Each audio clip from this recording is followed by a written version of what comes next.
Welcome to this webinar. Due to the sensitive nature and content within these sessions, we would advise you undertake the training in a private space where you are unlikely to be interrupted. We are aware that domestic abuse is an emotive subject and there may be people listening who are personally affected by the topic. It is important to look after yourself in this area of work. Safeguarding procedures are also there to guide and protect us. All contact details for the agencies mentioned within this webinar will be provided as a PDF file to download. We will use the words survivor and victim interchangeably to portray those on the receiving end of domestic abuse.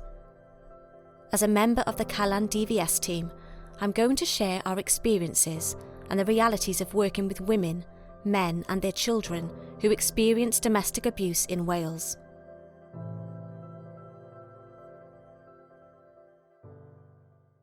This webinar is brought to you in partnership with Callan DVS, Mid and West Wales Fawdr SV Partnership and Petals Training. Why do we need a webinar dedicated to domestic abuse and mental health?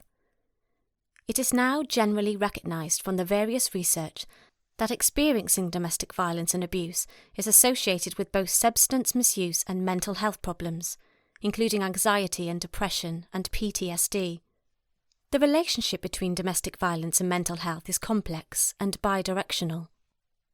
Mental health problems are a common consequence of experiencing domestic abuse, both for adults and children, and having mental health issues can render a person more vulnerable to abuse.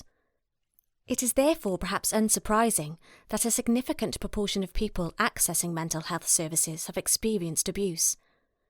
Despite these strong associations, domestic abuse is often going undetected within mental health services, and domestic abuse services are not always able to support people with mental health problems. Spotlight 7 report.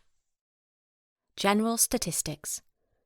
We've already acknowledged that research shows there is significant overlap between experiences of abuse, mental health issues, and substance use.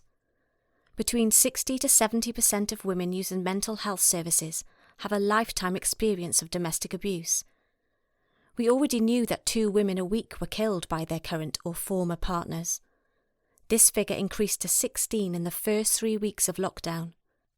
We should be mindful that on average a survivor stays in a high-risk relationship for 2 to 6 years. This can be up to 25% longer in a rural area. We also have many types of abuse, from emotional to honour-based violence, FGM and many more. For example, national statistics show that South Asian females under the age of 24 are 2 to 3 times more likely to commit suicide than their Caucasian counterparts in cases of honour-based violence. These statistics are taken from the Safe Lives Spotlight on Mental Health and Domestic Abuse 2016-17. The Spotlight series focuses on groups of victims who may be hidden from services or face additional barriers to accessing support. Each Spotlight report brings together insight from survivors, practitioners, academics and other experts, alongside our own data. In the following images, the pink images represent those with mental health needs, the blue without mental health needs. In the first image, we can see here that individuals experiencing domestic abuse with mental health needs visit their GP and A&E before accessing support for the abuse. In the second image, it has been identified that victims with mental health needs are more likely to have problems with drug or alcohol use. Further details and links to these reports are available from safelives.org.uk. What is the impact of domestic abuse on mental health? The impact that people associate most with domestic abuse is physical injuries, including bruises, cuts and broken bones. However, the impact of domestic abuse can also be less visible. Domestic abuse itself can exacerbate a survivor's already existing mental health, as well as create such issues as will be mentioned throughout the webinar. We recognise there is a broad spectrum of severity and types of mental health problems, and that the impact will vary according to the individual and the abuse they have suffered. A survivor's mental health issues can be used as a target for abusing or controlling them. For example, initially a new partner may offer to look after the survivor due to their mental health needs, suggesting they are mad and threatening to have them sectioned is a well-used form of psychological abuse, which often means the survivor dare not challenge their partner or break the unwritten rules imposed on them. Controlling or withholding the taking of medication can also negatively affect the survivor's mental health. Many survivors of domestic abuse find their mental health can prevent them from participating fully in daily life, as they can be overwhelmed by fatigue and struggle to get motivated. This may increase dependence on their partner and increase social isolation. Other responses include self-harm, attempted suicide, and in the worst cases, completion of suicide. Isolation can also take the form of being physically and geographically isolated in a rural area, such as Powys, Ceredigion, and Carmarthenshire. Part of coercive control is often to isolate the survivor from their support network, from family, friends, and professionals, making them dependent on their abusive partner. Threats to report the survivor to social services and to have their children removed or to go for full custody post-separation are used to control the survivor. The survivor's mental health needs may be cited as a reason for their poor parenting, real or alleged, to professionals and to the community at large.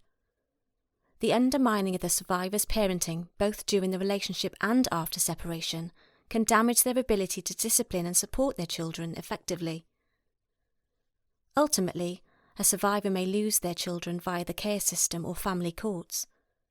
We also need to consider injuries not visible, such as gynecological injuries, that can also be the result of sexual violence.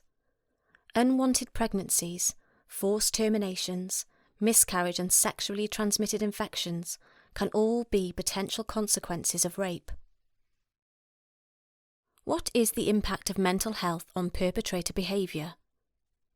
Perpetrators can also have mental health needs, which may or may not be diagnosed. A failure to appreciate the perspective of their partners can be seen with most perpetrators who participate in perpetrator programs. Mental health can be used as an excuse for not taking responsibility for their behaviour. Threats or actual attempts to kill themselves can be a part of the emotional abuse.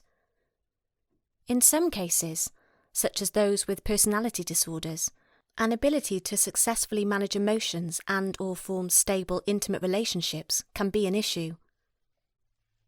For men who have experienced psychosis or the extreme impulsivity of ADHD, if their symptoms are stabilised by medication, can do well on perpetrator programs and effectively take responsibility for their behaviour in their relationship. Perpetrators who fail to take their medication, at times combined with substance misuse, can be particularly unpredictable and dangerous. Myths and stereotypes.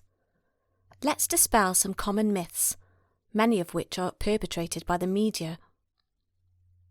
Domestic abuse only happens in poorer communities. This is a myth and a stereotype. It can happen in any class or community. It is possibly more hidden in more financially buoyant ones because survivors may have a support network with access to a spare room, money for a hotel, or deposit on a rental property or a car to escape in.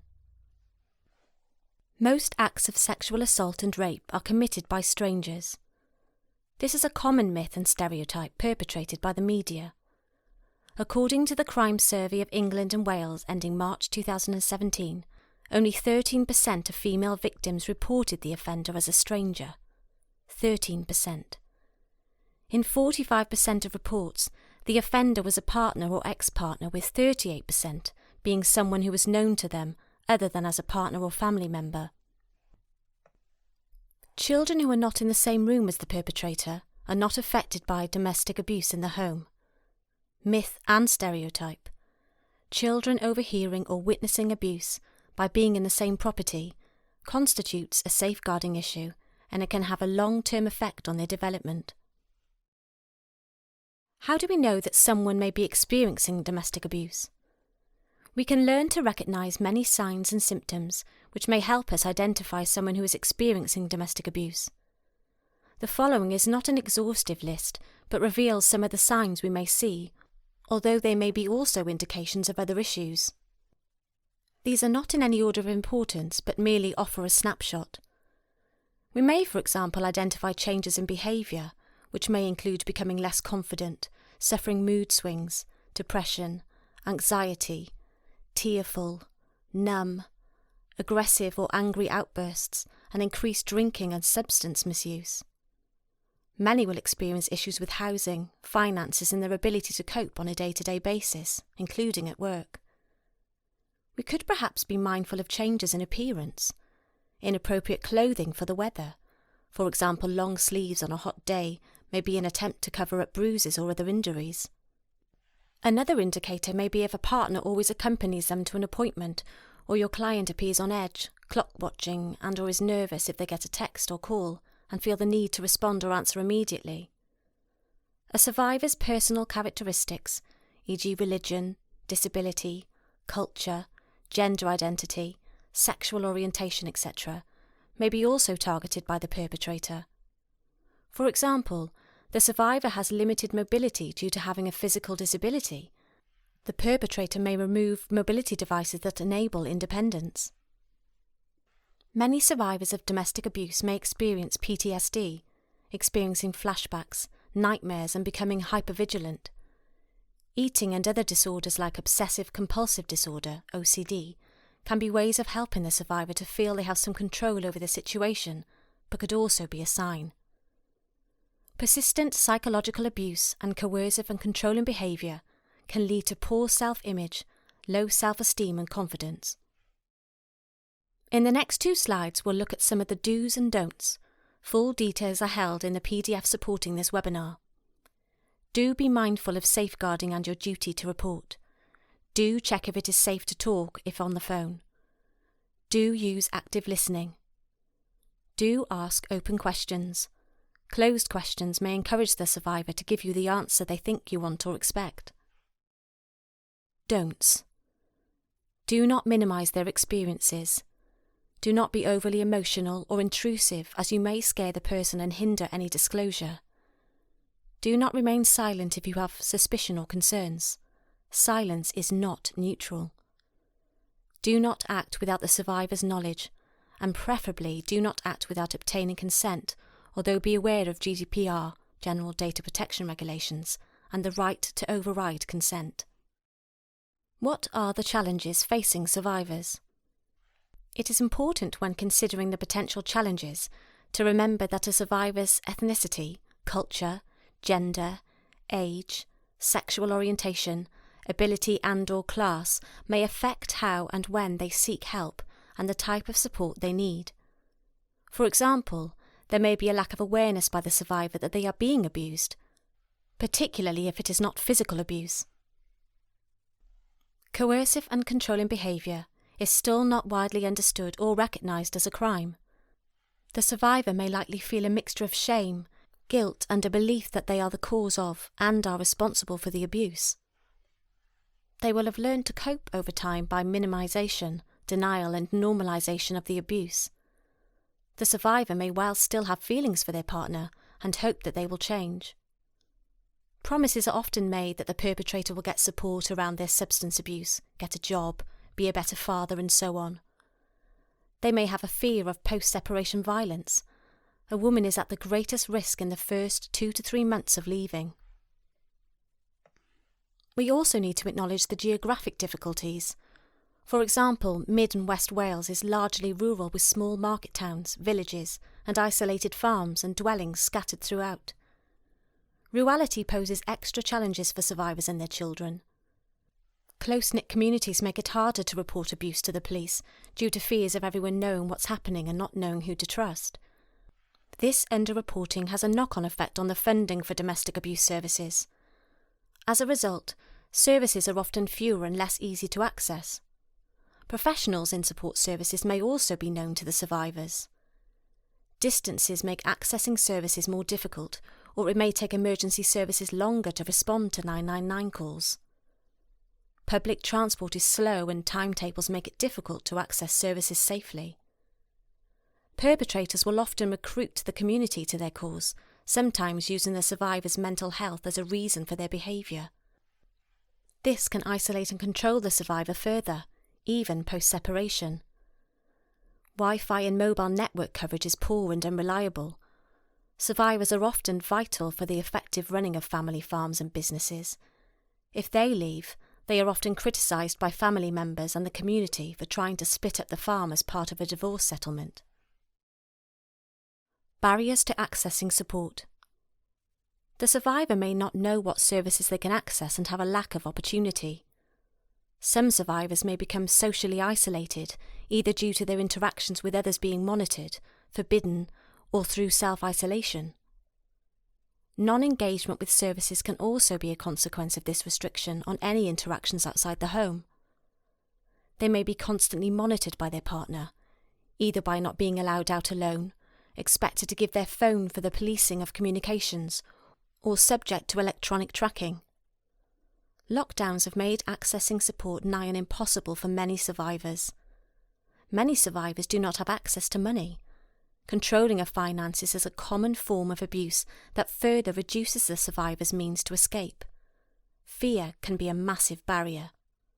For example, fear of reprisals on both themselves and their children. Fear that their partner will be charged if they call the police and get a criminal record. This could lead to a loss of their job, a custodial sentence, and subsequently losing their home. Fear, if they report it or tell someone, that social services will get involved and their children will be taken into care. Complex needs, including mental health and substance misuse issues, may be a barrier to accessing some refuge space. There are, however, specialist refuges which are especially for survivors with complex needs. What can you do as a professional? Ensure you are aware of local support services. Network with professionals at other agencies in your area who might be able to offer support around issues a survivor and their children might face. If you work for the public sector, you can enrol on an Ask and Act course as part of the Welsh Government's response to the Violence Against Women Domestic Abuse Sexual Violence Act 2015. Despite the initial part of the Vawdr SV Act, it is a gender-neutral piece of legislation. Seek support from your manager, Vawdr SV champion, safeguarding lead, and your local domestic abuse service as appropriate. Case study. Rhiannon was brought up in a household where domestic abuse was frequent between her parents. She was put down continually by the male members of her family and expected to do many of the household chores, as her mother had bipolar and was often unable to function when she was not taking her medication. Her eldest brother sexually abused her from the age of 10 to 14 when he left home. This led to a suicide attempt aged 13, self-harming, and long bouts of severe depression. Rhiannon's school attendance was sporadic and she left school with only one GCSE. When her father's drinking increased, she left home and lived on the streets for a couple of years, using drugs as a way of coping with the trauma from her adverse childhood experiences, ACEs. Her mental health deteriorated and she started experiencing flashbacks and nightmares regarding the abuse from her brother. At the age of 18, she met Alex, a man who had a flat and a job. Initially, he treated her nicely, bought her gifts and paid her compliments. He told her he wanted to look after her. She moved in with him after a short time and fell pregnant soon after. She dismissed Alex slapping her round the face at this time as a one-off. Rhiannon was happy to look after the flat and thought that the fact she was expected to not talk to the nosy neighbours was because Alex was protective of her. 5 pregnancies, 1 miscarriage and 4 children later, Rhiannon found herself trapped in an abusive household again. Alex had started injecting steroids, which had led to mood swings, angry outbursts, and an inability to hold down a job.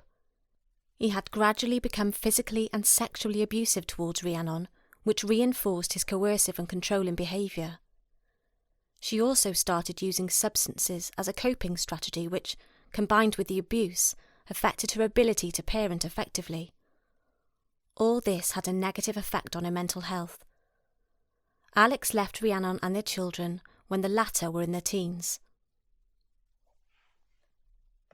The 2 boys were constantly in trouble with the police, and by the time they were young adults, had both spent time in prison. They labelled their mother for being a bad mother and blamed her for their issues, including their mental health diagnosis.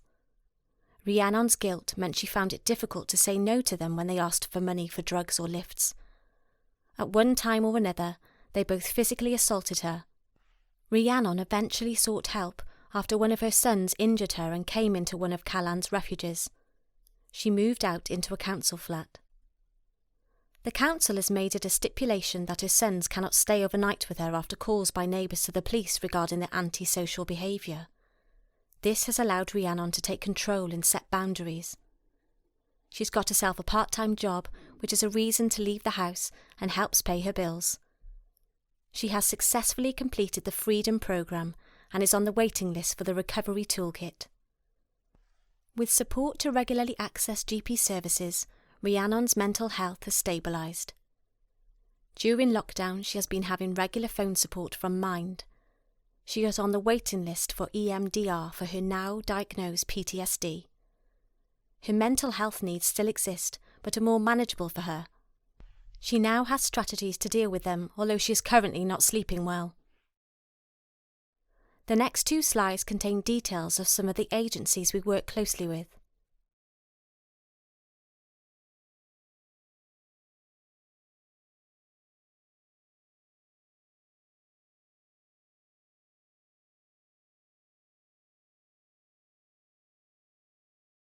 Services provided by Callan DVS.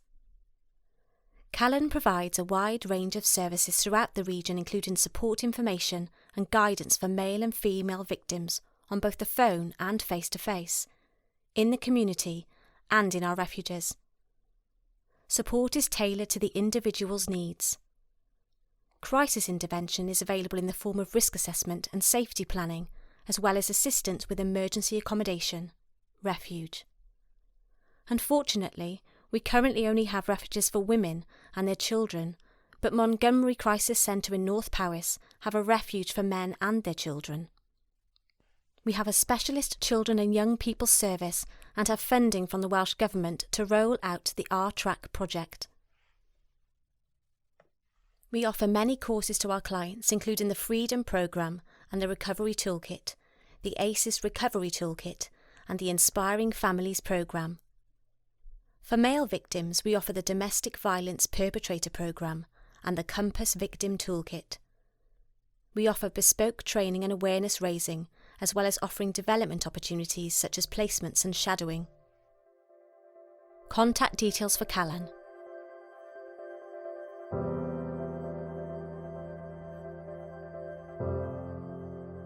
We work closely with the Live Fear Free helpline, which hold details of all refuge spaces and domestic abuse services in the UK. The helpline is open 24/7 and is bilingual. The final 3 slides show details of further support in the region.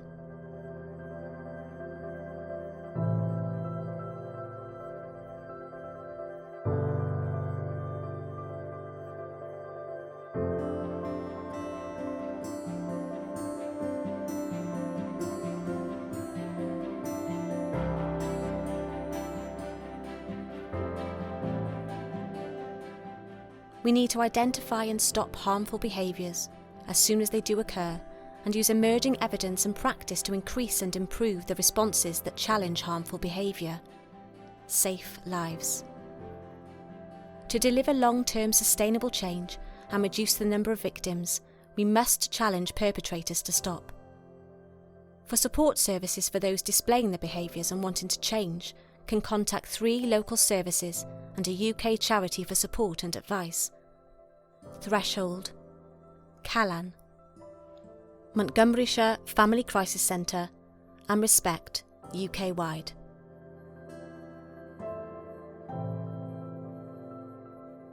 Thank you for your time and attention today.